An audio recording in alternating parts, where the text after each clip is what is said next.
Thank you, everybody. Thank you. Thank you, South Carolina. Thank you. You know, over 2 weeks ago, we saw the people of Iowa proclaim that our time for change has come.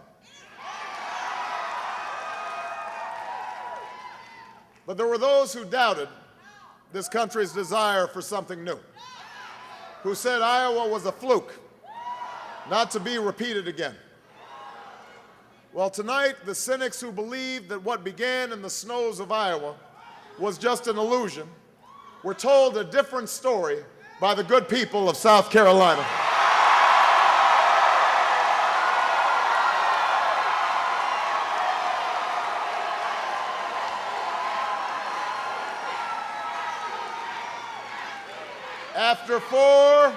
After four great contests in every corner of this country, we have the most votes, the most delegates,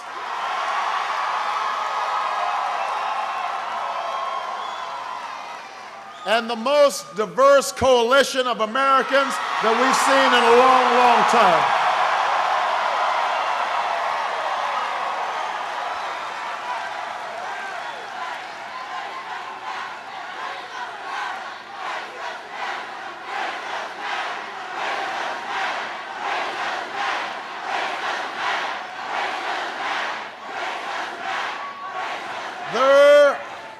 You can see it in the faces here tonight. There are young and old, rich and poor. They are black and white, Latino and Asian and Native American.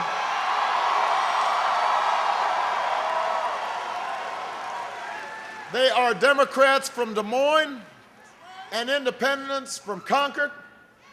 And yes, some Republicans from rural Nevada.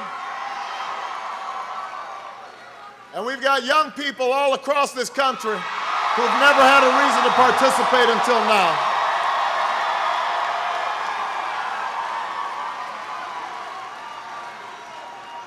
And in 9 days, in 9 short days, nearly half the nation will have the chance to join us in saying that we are tired of business as usual in Washington. We are hungry for change, and we are ready to believe again.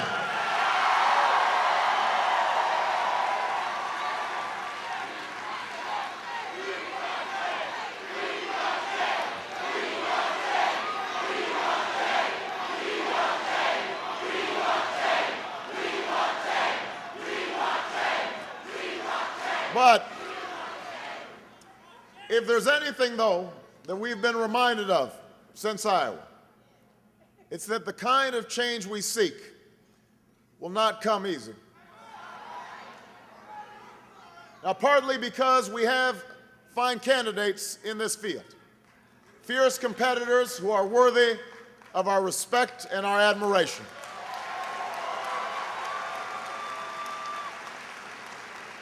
And as contentious as this campaign may get, we have to remember that this is a contest for the Democratic nomination, and that all of us share an abiding desire to end the disastrous policies of the current administration.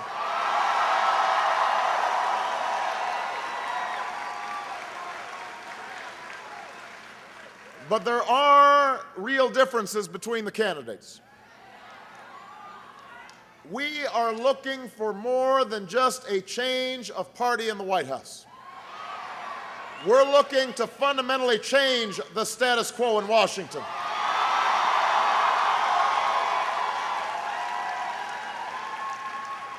It's a status quo that extends beyond any particular party. And right now, that status quo is fighting back with everything it's got, with the same old tactics that divide and distract us from solving the problems people face, whether those problems are health care that folks can't afford or a mortgage they cannot pay. So this will not be easy. Make no mistake about what we're up against. We're up against the belief that it's all right for lobbyists to dominate our government. that they are just part of the system in Washington. But we know that the undue influence of lobbyists is part of the problem, and this election is our chance to say that we are not going to let them stand in our way anymore.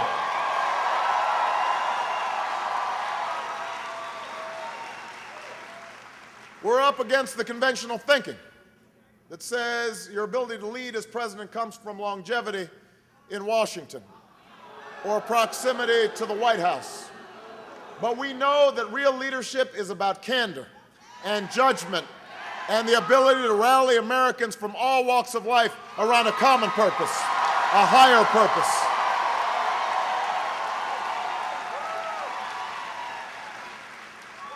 We're up against decades of bitter partisanship that cause politicians to demonize their opponents instead of coming together to make college affordable or energy cleaner. It's the kind of partisanship where you're not even allowed to say that a Republican had an idea, even if it's one you never agreed with. That's the kind of politics that is bad for our party, it is bad for our country, and this is our chance to end it once and for all.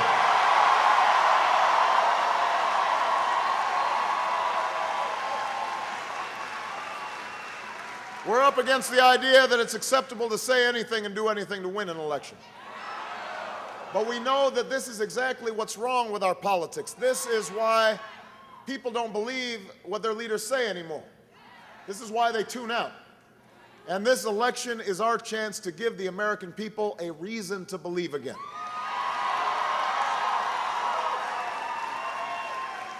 But let me say this, South Carolina, what we've seen in these last weeks is that we're also up against forces that are not the fault of any one campaign, but feed the habits that prevent us from being who we want to be as a nation.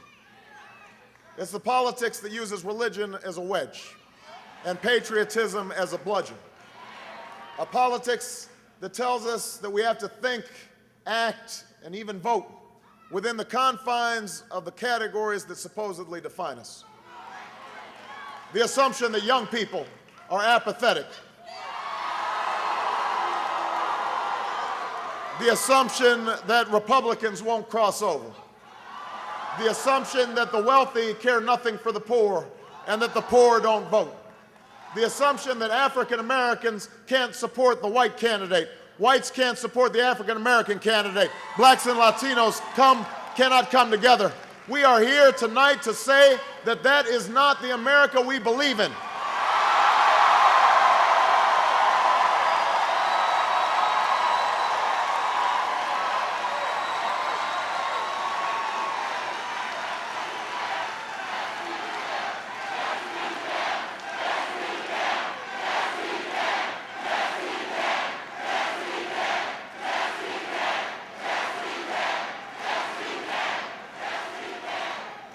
I did not travel around this state over the last year and see a white South Carolina or a black South Carolina. I saw South Carolina.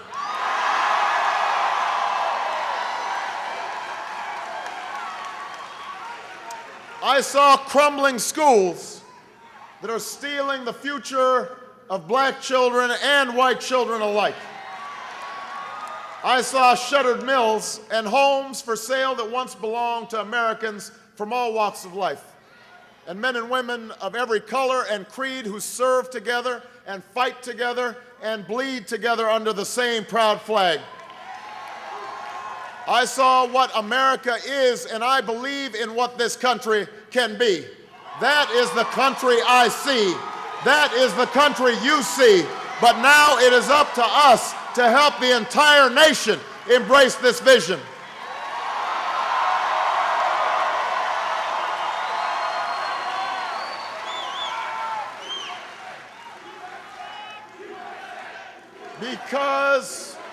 Because in the end, we're not up just against the ingrained and destructive habits of Washington. We're also struggling with our own doubts, our own fears, our own cynicism. The change we seek has always required great struggle and great sacrifice.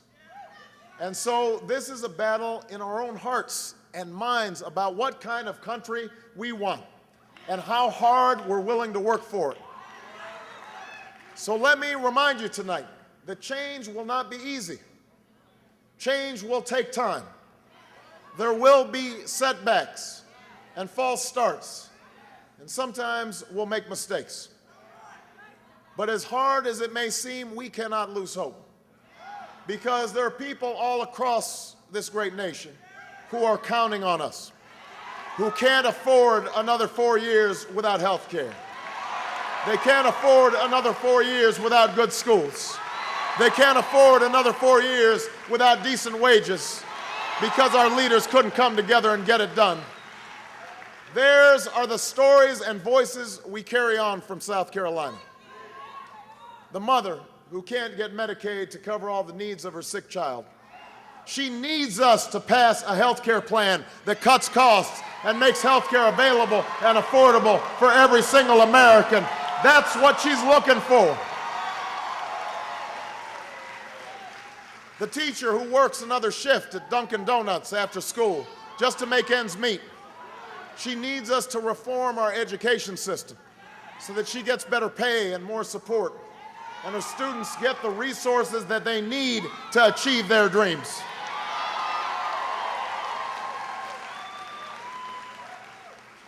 The Maytag worker who's now competing with his own teenager for a $7 an hour job at the local Walmart because the factory he gave his life to shut its doors. He needs us to stop giving tax breaks to companies that ship our jobs overseas and start putting them in the pockets of working Americans who deserve it, and put them in the pockets of struggling homeowners who are having a tough time, and looking after seniors who should retire with dignity and respect. That woman who told me that she hasn't been able to breathe since the day her nephew left for Iraq. Or the soldier who doesn't know his child because he's on his third or fourth or even fifth tour of duty. They need us to come together and put an end to a war that should have never been authorized and should have never been waged.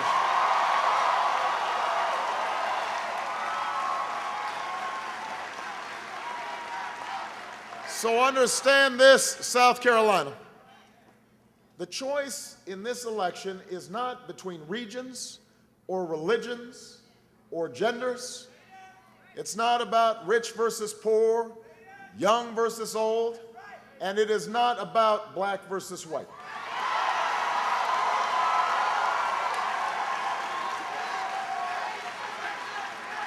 This election is about the past versus the future.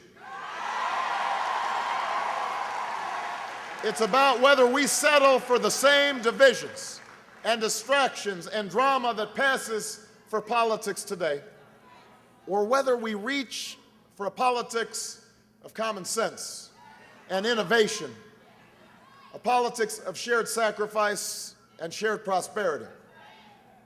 There are those who will continue to tell us that we can't do this, that we can't have what we're looking for, that we can't have what we want, that we're peddling false hopes. But here's what I know. I know that when people say we can't overcome all the big money and influence in Washington, I think of that elderly woman who sent me a contribution the other day, an envelope that had a money order for $3.01, along with a verse of scripture tucked inside the envelope. So don't tell us change isn't possible. That woman knows change is possible.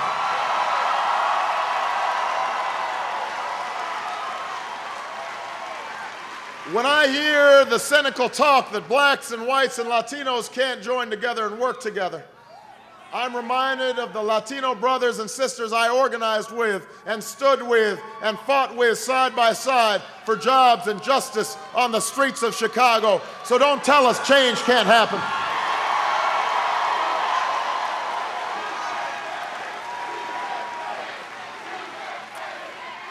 When I hear that we'll never overcome the racial divide in our politics, I think about that Republican woman who used to work for Strom Thurmond, who's now devoted to educating inner city children and who went out into the streets of South Carolina and knocked on doors for this campaign. Don't tell me we can't change.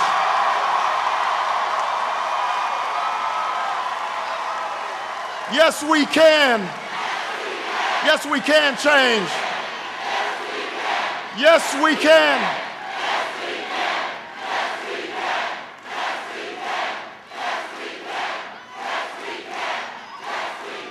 Yes, we can heal this nation.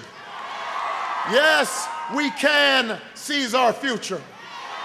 And as we leave this great state with a new wind at our backs, and we take this journey across this great country, a country we love, with the message we've carried from the plains of Iowa to the hills of New Hampshire, from the Nevada desert to the South Carolina coast.